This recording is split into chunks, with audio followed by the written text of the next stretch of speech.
আসসালামু আলাইকুম রহমতুল্লাহ।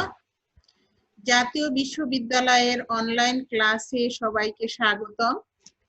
করোনাকালীন এই শিক্ষা কার্যক্রম চলমান রাখার স্বার্থে জাতীয় বিশ্ববিদ্যালয়ের উদ্যোগে অনলাইন ক্লাসে সংযুক্ত হতে পেরে আমি আনন্দিত। সবাইকে স্বাস্থ্যবিধি মেনে চলার আহ্বান জানাচ্ছি। আমি সুস্মিতা ইয়াসমিন, সহকারী অধ্যাপক, সরকারি বিএম কলেজ, বরিশাল। আমি উদ্ভিদ বিজ্ঞান বিভাগের অনার্স তৃতীয় বর্ষের প্লান্ট বায়োকেমিস্ট্রি পড়াবো তোমাদের আজকে। এই লেকচার সংখ্যা আজকে তৃতীয়। লেকচারের শিরোনাম হলো শর্করা। এই শর্করার ভিতরে পলিস্যাকারাইড ও আইসোমারিজম পড়াবো। তো আমরা দেখি পরবর্তী স্লাইডে আছে কি। আজকের পাঠের বিষয় পলিস্যাকারাইড, আইসোমারিজম, রিডিউসিং ও নন রিডিউসিং সুগার, জীবদেহে শর্করার জৈবিক গুরুত্ব, শর্করার অর্থনৈতিক গুরুত্ব। তো আমরা ধাপে ধাপে এই বিষয়গুলো নিয়ে আলোচনা করব। তো তোমরা নিশ্চয়ই খাতা কলম নিয়ে বসেছো। খাতা কলম যদি না নাও তাহলে কিন্তু সকল তথ্য, আমি তো স্লাইডে লেখা সম্ভব না, মুখে বলবো, সেই তথ্যগুলো তোমাদেরকে লিখে রাখতে হবে। তো আসো প্রথমে পলিস্যাকারাইড। পলিস্যাকারাইড, পলি মানে কি বহু, স্যাকারাইড মানে কি মনোস্যাকারাইড কি বোঝানো হয়েছে, অর্থাৎ যে স্যাকারাইডের মধ্যে বহু সংখ্যক মনোস্যাকারাইড আছে তাদেরকে বলা হয় পলিস্যাকারাইড। তারপর আদ্র বিশ্লেষণে বহু সংখ্যক মনোস্যাকারাইড পাওয়া যায়। 2 নাম্বারই হলো আণবিক ওজন 10,000-এর বেশি। এরা পাউডার জাতীয় পদার্থ এবং ম্যাক্রোন। দেখো আণবিক ওজন 10,000-এর বেশি, সুতরাং এটা ম্যাক্রোন। ম্যাক্রো মানে কি বৃহৎ। যেহেতু অসংখ্য মনোস্যাকারাইড দিয়ে গঠিত তাই এরা হলো বহু মনোস্যাকারাইড যৌগ অর্থাৎ ম্যাক্রোন। এরা পানিতে অদ্রবণীয় এবং স্বাদহীন। আচ্ছা, তারপরে আসো কাজের উপর ভিত্তি করে পলিস্যাকারাইডকে 2 ভাগে ভাগ করা যায়।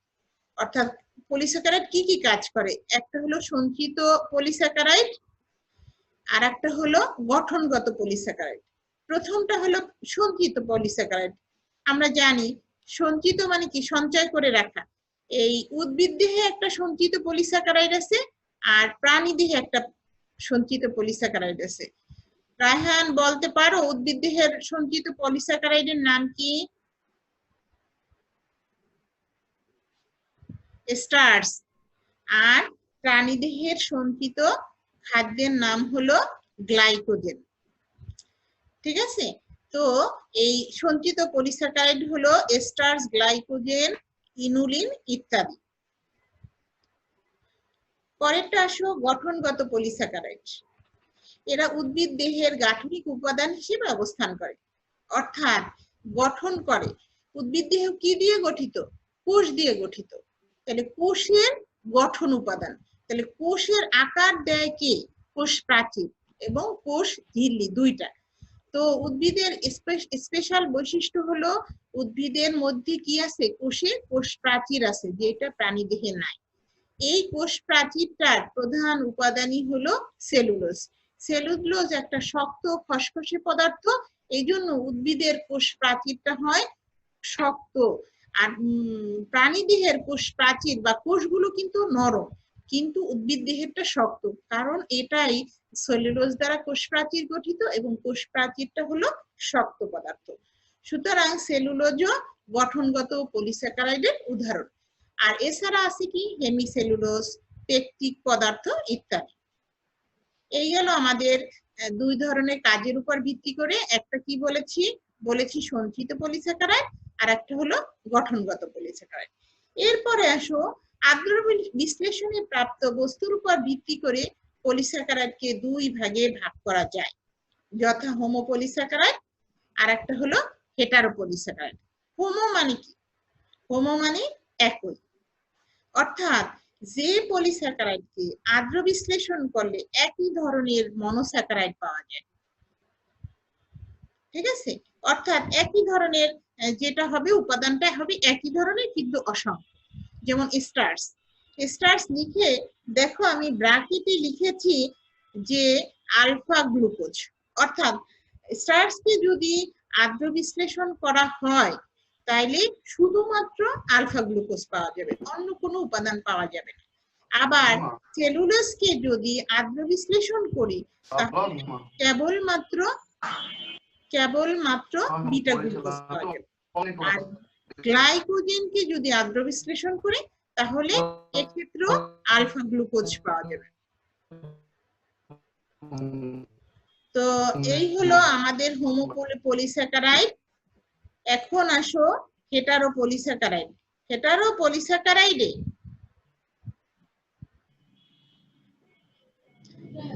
দুই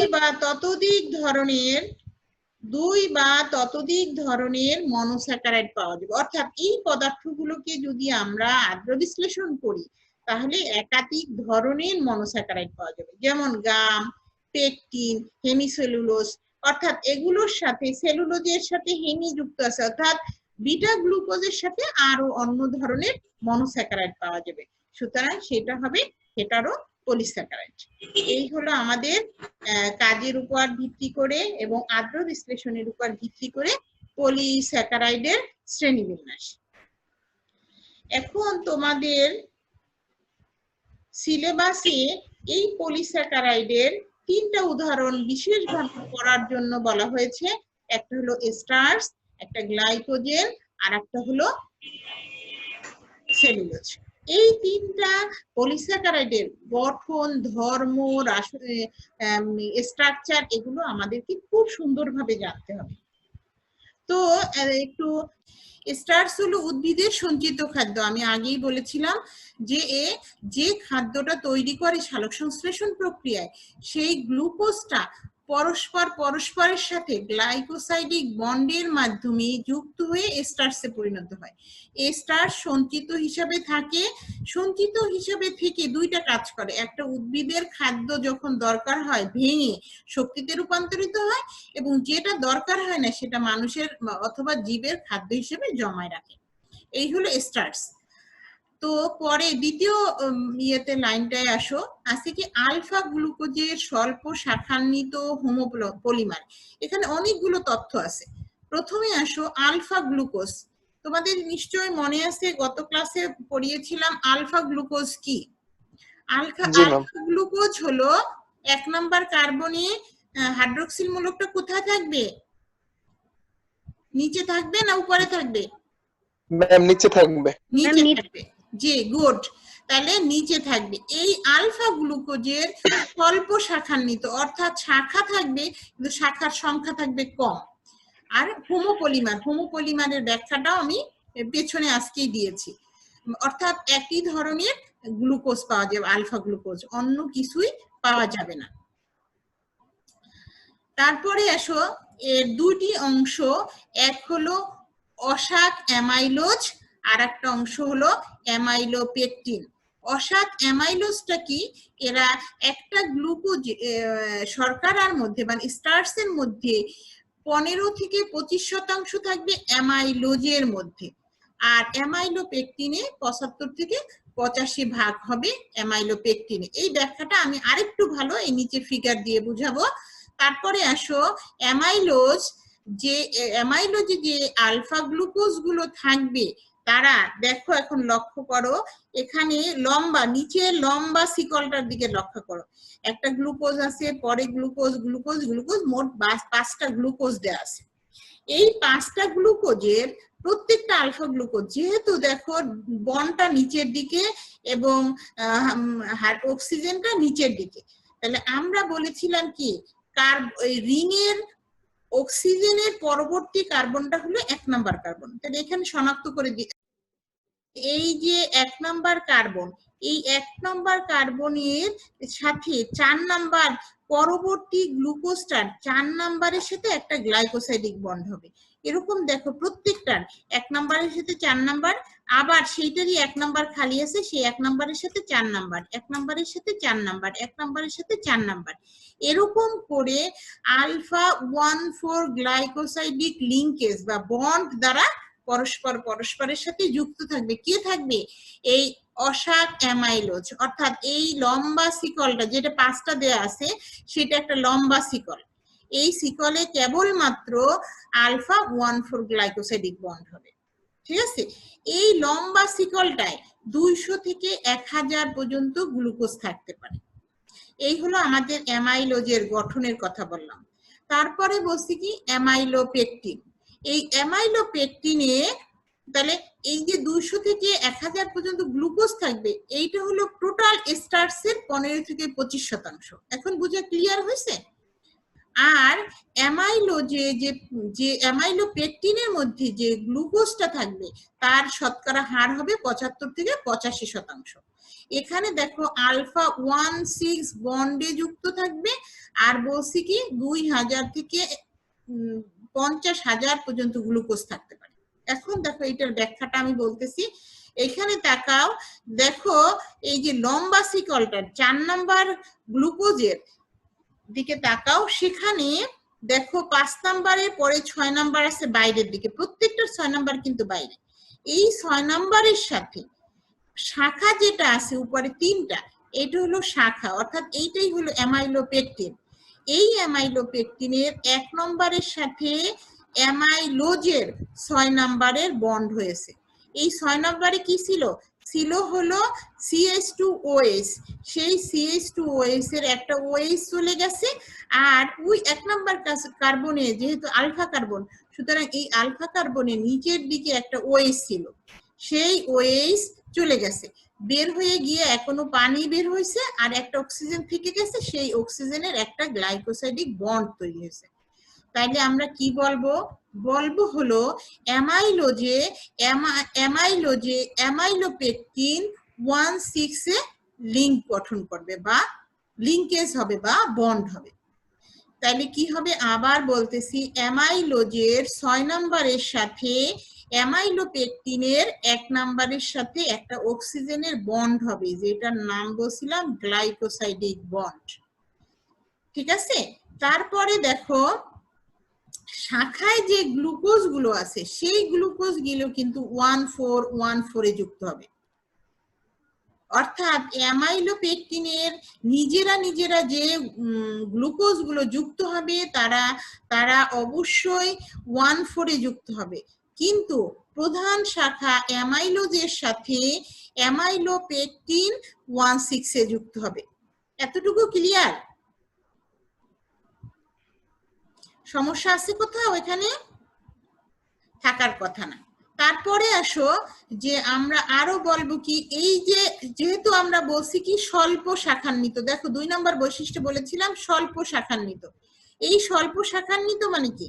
এই যে শাখাগুলো আছে এই শাখার সংখ্যা থাকবে কম, আর শাখার সংখ্যা হবে কম, আর 1 নাম্বার যে গ্লুকোজটা আছে অ্যামাইলোজের 1 নাম্বার গ্লুকোজ এবং সর্বশেষ যে গ্লুকোজটা থাকবে এখানে কোনো ধরনের শাখা তৈরি হবে না।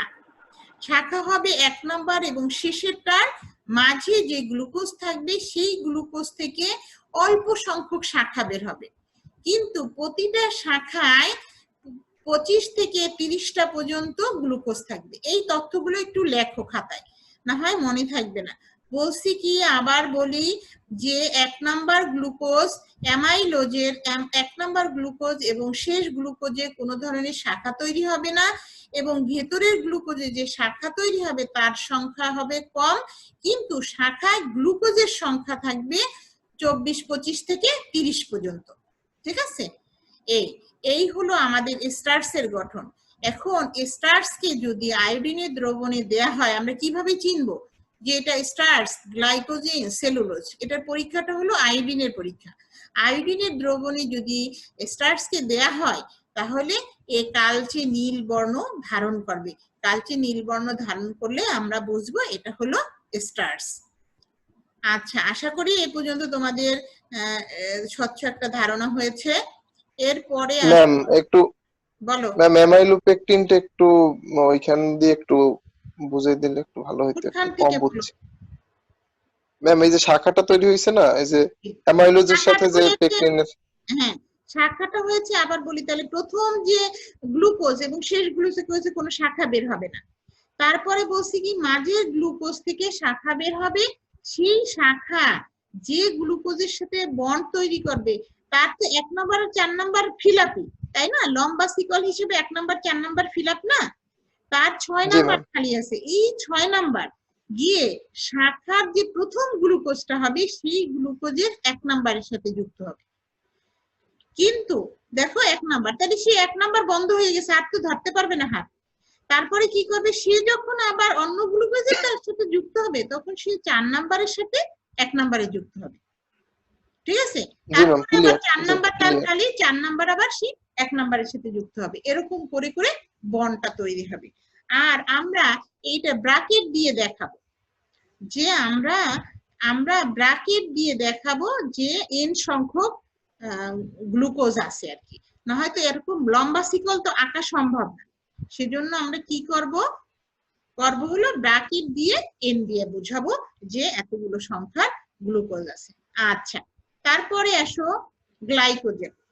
গ্লাইকোজেন এবং স্টার্চ প্রায় একই রকমের, কিন্তু পার্থক্যটা আমি শুধু বলে যাব, এখানে আর বিস্তারিত বলবো না, গঠন কাঠামো একই রকমের। দেখো এখানে আছে প্রাণীর সঞ্চিত খাদ্য, আমরা জানি, কিন্তু একটা উদ্ভিদের সঞ্চিত খাদ্য আছে, বলতে পারবা ব্যতিক্রম সেটা কার সঞ্চিত খাদ্য? সেকেন্ড ইয়ারে সেই পেপারটা পড়ে আসতো এবং আমি পড়িয়েছি, বলো। ছত্রাকের সঞ্চিত খাদ্য হলো গ্লাইকোজেন, ঠিক আছে? আচ্ছা, তারপরে বলছি কি আলফা গ্লুকোজের বহু শাখান্বিত হোমোপলিমার, ওইখানে ছিল অল্প শাখান্বিত, এইখানে বেশি শাখান্বিত, ঠিক আছে? তাহলে পার্থক্যটা নিজেরা রেডি করে নেবা। তাহলে আলফা গ্লুকোজই হবে, অর্থাৎ গ্লাইকোজেনকেও যদি আমরা আদ্র বিশ্লেষণ করি শুধুমাত্র আলফা গ্লুকোজ পাবো, এর শাখা হবে বহু এবং হোমোপলিমার। এরও দুইটা অংশ, অশাক অ্যামাইলেজ এবং অ্যামাইলোপেকটিন। এইখানে দেখো আমি যে কথাটা বলবো, এখানে 1414 যুক্ত হয়েছে লম্বা শিকলটা, অ্যামাইলোজটা, আর অ্যামাইলোজের সাথে অ্যামাইলোপেকটিন 16 যুক্ত হয়েছে, এবং অ্যামাইলোপেকটিনের গ্লুকোজ গুলো আবার 14 যুক্ত হয়েছে, একই কথা। তাহলে পার্থক্যটা কোথায় দেখো, আমি পার্থক্যটা তোমাকে বলে দিই, তোমরা লিখতে পারলে লেখো, না হয় শুনে শুনে লিখবা। সেটা হলো বহু শাখান্বিত অ্যামাইলোজ। তার অ্যামাইলোজের ক্ষেত্রে কি বলছি, এই ক্ষেত্রে অ্যামাইলোজের সাথে বহু শাখা থাকবে, একাধিক শাখা থাকবে। এখানেও প্রথম গ্লুকোজ এবং শেষ গ্লুকোজ থেকে কোনো শাখা বের হবে না, কিন্তু কিন্তু যে শাখাগুলো হবে ঘন ঘন শাখা হবে, কিন্তু শাখায় আবার গ্লুকোজের সংখ্যা থাকবে কম। দেখো পরের যে 4 নাম্বার বৈশিষ্ট্য লিখছি সেখানে আছে কি, অ্যামাইলোপেকটিনের প্রতিটি শাখায় 8 থেকে 20টি গ্লুকোজ থাকবে, আর স্টার্চের ক্ষেত্রে বলছিলাম কি 24 বা 25 থেকে 30টা। তাহলে এইখানে শাখার সংখ্যা বেশি থাকবে, কিন্তু প্রতিটি শাখায় গ্লুকোজের সংখ্যা কম থাকবে। বুঝতে পেরেছো পার্থক্যটা? তারপরে দেখো অন্য কোনো তেমন পার্থক্য নেই, আর আছে কিছুটা মিষ্টি স্বাদযুক্ত, আর ওইটা ছিল স্বাদহীন। পানিতে দুধের ন্যায় কলয়েডীয় দ্রবণ তৈরি করে। কলয়েড জিনিসটা তোমরা ফিজিওলজিতে পড়েছো, এখন আর ব্যাখ্যা করব না, সেখান থেকে দেখে নিবা। আর গ্লাইকোজেনকে যদি আমরা আয়োডিনের দ্রবণে দেই তাহলে এটা লাল বর্ণ ধারণ করে। তারপরে আসো সেলুলোজ। সেলুলোজ হলো কোষ প্রাচীরের প্রধান উপাদান। আমরা আগেই প্রথম দিকে বলেছিলাম এটা কোষ প্রাচীরের গঠন। এটা বিটা গ্লুকোজের অশাক হোমোপলিমার, এর মধ্যেই কথাটা লেখা আছে। কি আছে, এরা হলো কেবলমাত্র বিটা গ্লুকোজ। বিটা গ্লুকোজের অশাক, এদের কোনো শাখা প্রশাখা থাকবে না, হোমোপলিমার, অর্থাৎ এদেরকে আদ্র বিশ্লেষণ করলে কেবলমাত্র বিটা গ্লুকোজ পাওয়া যাবে। এই বিটা গ্লুকোজের 1,4 বন্ডে যুক্ত থাকবে, ঠিক আছে, এইখানে যত গ্লুকোজ যুক্ত হবে প্রতিটা গ্লুকোজই 1,4 এ যুক্ত হবে। দেখো এইখানে যদি ফিগারটার দিকে তাকাই তাহলে আগে লক্ষ্য করো যে কোন কোন গ্লুকোজ আছে অক্সিজেনটা উপরের দিকে দেওয়া, কোন কোন গ্লুকোজের অক্সিজেনটা নিচের দিকে দেওয়া, পরেরটা উপরে পরেরটা নিচে, এই জন্য বন্ডটা এরকম করে সোজা করে দেওয়া হয়েছে। তাহলে দেখো প্রথম গ্লুকোজটার এক নাম্বার যে কার্বনটা তার তার তার হাইড্রোক্সিল মূলকটা উপরে, আবার দেখো দ্বিতীয় যে গ্লুকোজটা আছে তার দেখো এই গ্লুকোজের এই যে অক্সিজেনের পরবর্তীটা হলো 1 নাম্বার 2 নাম্বার 3 নাম্বার 4 নাম্বার এই 5 নাম্বার এই 6 নাম্বার, এই 4 নাম্বারের সাথে সে বন্ড তৈরি করছে, আবার 1 নাম্বারের সাথে 4 নাম্বারের, আবার 1 নাম্বারের সাথে 4 নাম্বারের, এভাবে বন্ড তৈরি করছে। এখন বইতে দেয়া আছে অ্যাঙ্গেল করে, আর কারণ হলো তখন গ্লুকোজ গুলো একই দিকে ছিল, কিন্তু এখানে দেখো গ্লুকোজ গুলো উল্টো করে দেয়া আছে। তোমাদের কাছে যদি জিতেন স্যারের বইটা থাকে তাহলে সেখান থেকেও তোমরা দেখে নিতে পারো, এখানে কোনো সমস্যা নেই, শুধু গ্লুকোজের একটা উপরের দিকে অক্সিজেন আছে আর একটা নিচের দিকে অক্সিজেন আছে, যার জন্য এই বন্ড গুলো সহজ করে দেখানো গিয়েছে। আর এখানে কোনো শাখা থাকবে না, এখানে 1,4 বন্ডে যুক্ত হয়েছে, আর বলছি কি প্রায় 3,000 থেকে 10,000 গ্লুকোজ থাকবে। এই বিটা গ্লুকোজ যে আমরা পাবো সেলুলোজকে আদ্র বিশ্লেষণ করলে সেখানে আমরা প্রায় 3,000 থেকে 10,000 বিটা গ্লুকোজ পাবো। তাইলে আমি আবার দেখো উচ্চ আণবিক ওজনযুক্ত বৃহদণু, এরা হলো বৃহদণু, এই স্টার্চ সেলুলোজ গ্লাইকোজেন সবই বৃহদণু, কারণ এরা হলো গ্লুকোজেরই পলিমার। তারপরে আসো যে সেলুলোজকেই যদি আমরা আদ্র বিশ্লেষণ করি তাহলে প্রথমে পাবো সেলোবায়োজ, এবং আরো যদি আদ্র বিশ্লেষণ করি তাহলে আমরা পাবো বিটা গ্লুকোজ। যদি আমরা গাঢ় সালফিউরিক অ্যাসিড ব্যবহার করে সেলুলোজকে আদ্র বিশ্লেষণ করি প্রথমে পাবো সেলোবায়োজ যেটা ডাইস্যাকারাইড, সেটাকে আরো আদ্র বিশ্লেষণ করলে পাবো কি বিটা গ্লুকোজ। এরকম আমরা স্টার্চের ক্ষেত্রেও যদি আদ্র বিশ্লেষণ করি তাহলে প্রথমে পাবো মল্টোজ, পরে পাবো আলফা গ্লুকোজ। আচ্ছা, এই ছিল আমাদের স্টার্চ গ্লাইকোজেন এবং সেলুলোজের ব্যাখ্যা। আশা করি এ পর্যন্ত তোমাদের বুঝতে কোনো অসুবিধা নেই। তারপরে আসো এই চ্যাপ্টারের একটা গুরুত্বপূর্ণ বিষয় টপিক হলো আইসোমারিজম। একাধিক যৌগের যদি একই আণবিক ফর্মুলা হয় এবং ভৌত ও রাসায়নিক ধর্মে পার্থক্য থাকে তাহলে এদেরকে সমাণু বলে। যেমন আমরা জানি গ্লুকোজ এবং ফ্রুক্টোজ, এদের আণবিক গঠনটা কি? এদের আণবিক গঠন হল C6H12O6।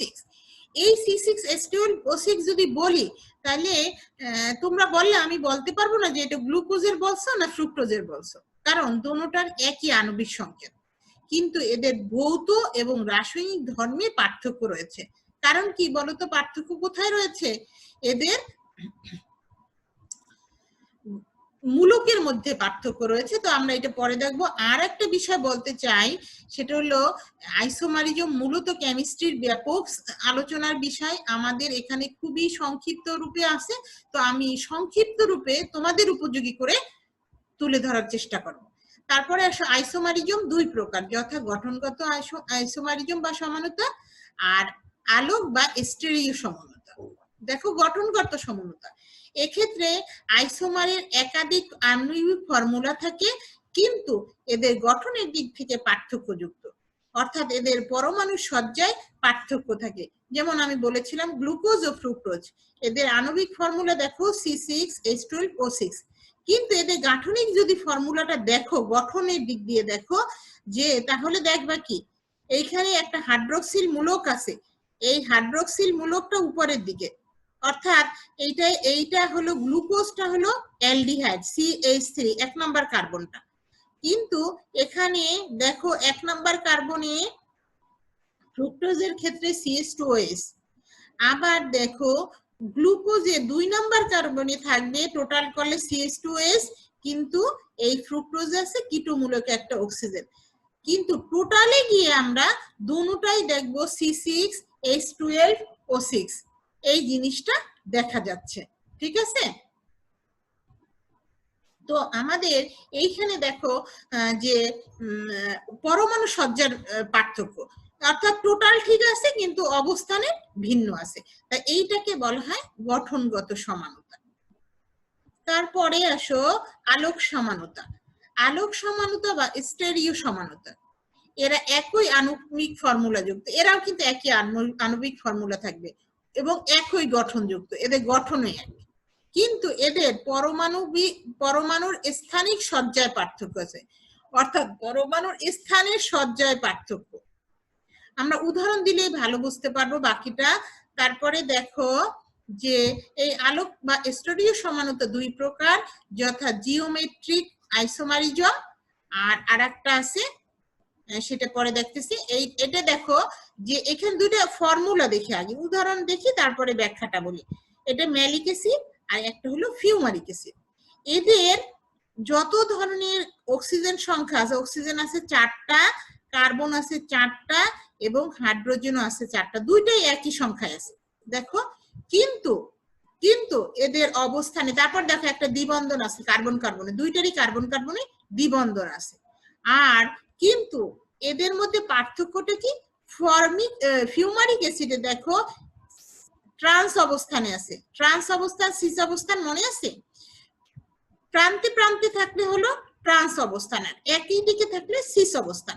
তাহলে দেখো হাইড্রোজেন আছে এই এক দিকে, ঠিক তার উল্টা দিকে আছে কি হাইড্রোজেন, আবার হাইড্রোক্সিল মূলক যেদিকে আছে তার ঠিক উল্টা দিকে হাইড্রোক্সিল মূলক। কিন্তু ম্যালিক অ্যাসিডের ক্ষেত্রে দেখো একই দিকে 2টা হাইড্রোজেন আছে, একই দিকে 2টা কার্বক্সিল মূলক আছে।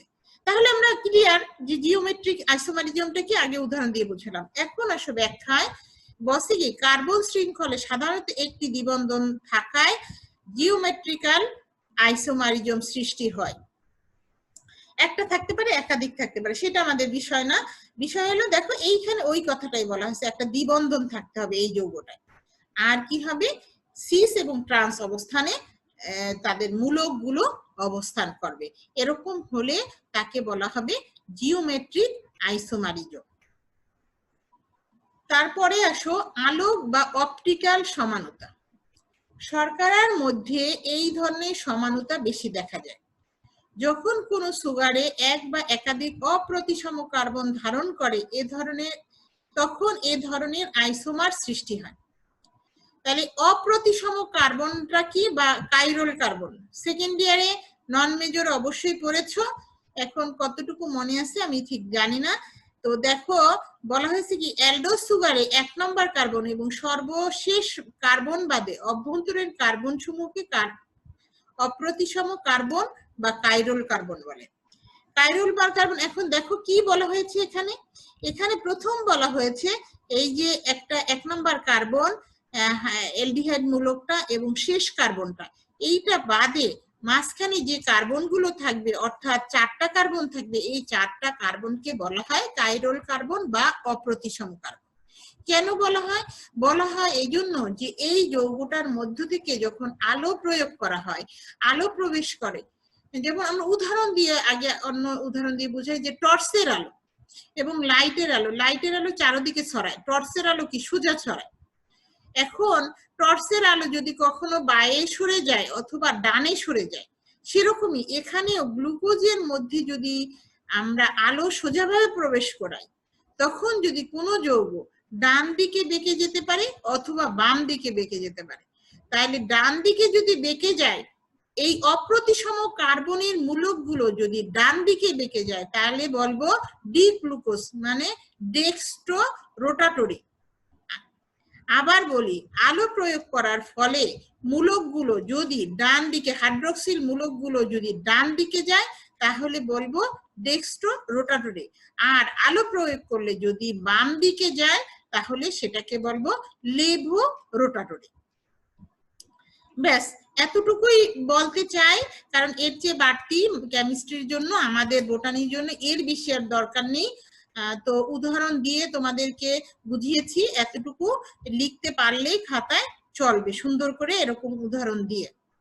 এই হলো আমাদের সমানতা। এরপরে আসো রিডিউসিং সুগার ও নন রিডিউসিং সুগার। কোন সুগারে অ্যালডিহাইড ও কিটোন মূলক যদি মুক্ত অবস্থায় থাকে রিডিউসিং সুগার, এবং যেমন গ্লুকোজ এবং ফ্রুক্টোজ।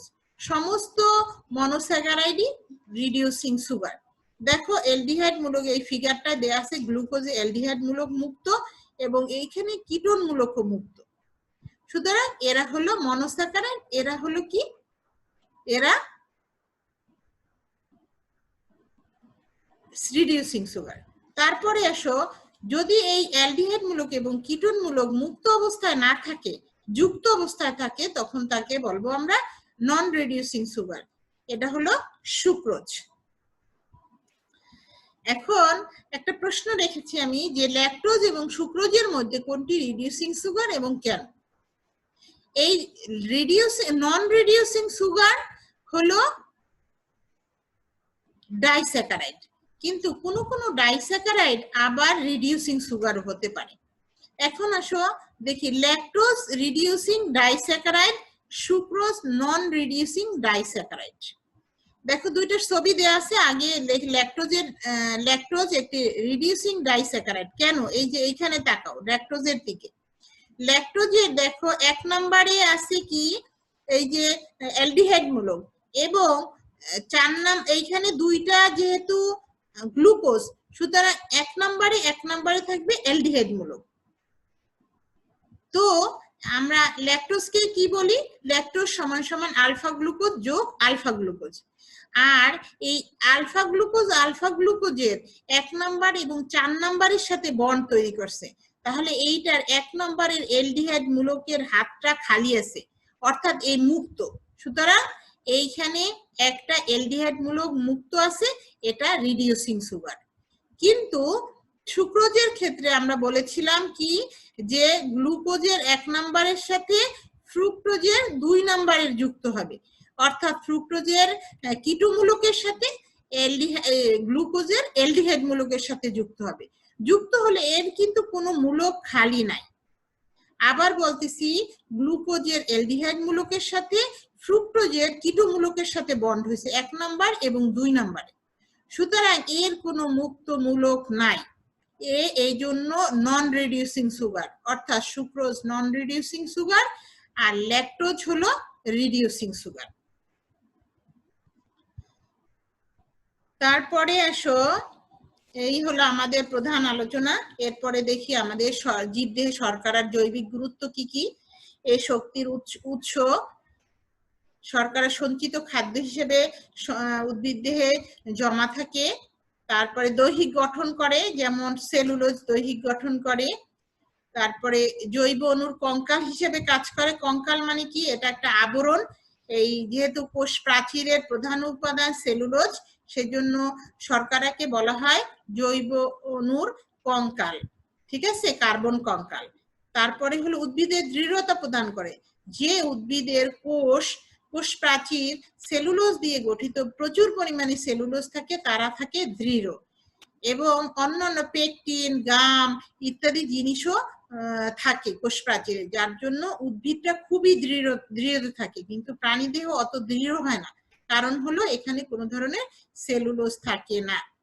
তারপরে আসো পরবর্তী গুরুত্বটা হলো গুরুত্বপূর্ণ জৈব যৌগে অবস্থান করে। যেমন আমরা সামনেও পড়ব যে গ্লাইকোলিপিড, তারপরে হলো গ্লাইকোলিপিড, যেখানে গ্লাইকোজেনের লিপিডের সাথে গ্লাইকোজেন যুক্ত থাকে বা গ্লুকোজ যুক্ত থাকে। এরকম অনেক যৌগের সাথেই এই শর্করা বা গ্লুকোজ যুক্ত থাকে, যেগুলো অত্যন্ত গুরুত্বপূর্ণ বিপাকীয় কাজে ব্যবহৃত হয়। আর 7 নম্বরে হলো প্রাণীর খাদ্য। আমরা ফল খাই, তারপরে এই যে ভুট্টা খাই, গম খাই, ধান, এগুলো সবই কার্বোহাইড্রেট। তো আলু এই প্রাণীর খাদ্য হিসেবে উদ্ভিদ দেহে সঞ্চিত অবস্থায় থাকে। তো এই কয়টা হলো জীবদেহের জৈবিক গুরুত্ব। এগুলো খুব বেশি বুঝানোর নাই, শুধু আমি তোমাদের পয়েন্ট আকারে উল্লেখ করলাম।